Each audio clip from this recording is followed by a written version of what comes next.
Skal vi stille os derovre? Eller nej, det skal vi ikke. Michael Laine of the Copenhagen Voice, stood at the DIIS on a seminar about Barack Obama and the Nobel Peace Prize. With me is Vibeke Talve, who is also from the Center for Security Theory at the University of Copenhagen. Vibeke, you've been talking about politics and Christian realism. What is Christian realism? Christian realism is many things, but amongst those things is an American religious tradition that has had an impact on American foreign policy. A tradition that says that faith, religious faith, should convince you to think less of yourself in many ways. It should convince you to act with a measure of humility in life and in politics.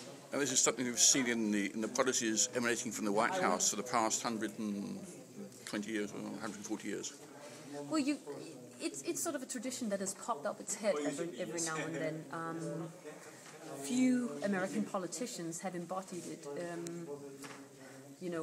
fully. But there's been elements of it in various presidencies. One of the people that I'd point to in particular would be President Lincoln, the American president during the American Civil War, who tried to conduct a war on behalf of one party while also recognizing sort of the perspective of the other side. Do you see Christian realism expressed in Barack Obama's acts and policies? I'd certainly say that he aspires to be an adherent to it. I'd also say that it has influenced parts of his policies, his human rights policy, for instance, much of his political rhetoric in general, the way that he articulates the positions of his foes. Ultimately, though, I do not see that it has been that influential for his take on the war in Afghanistan, which I would rather call just realist, not Christian realist. Okay, is there room for other faiths and other religious philosophies in the White House without the president necessarily having to be of another faith?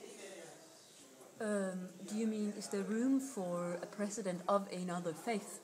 Well, yes, we can also look at that, yes. Yeah. At this point, I would say no.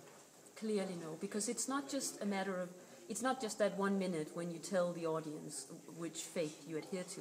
It's your entire language.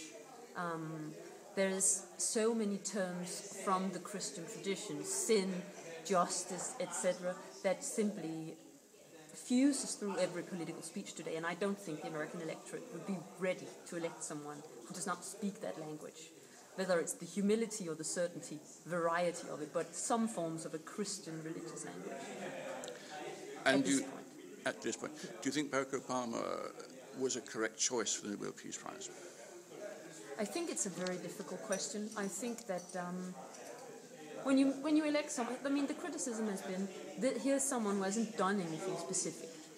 When you elect someone for doing something specific, you say, okay, so he's set up, so he signed a new treaty, or he's done something formal, but he hasn't. That doesn't matter. It doesn't change people. It doesn't change attitudes. What is needed is a cultural change. When you choose someone who sort of tries to change attitudes, you say, but he's not done nothing specific. My personal take would be that real change, is always about changing attitudes, changing the atmosphere. In that respect, yes, I would have preferred they'd waited 4 more years. Vibeke Talve, thank you much indeed.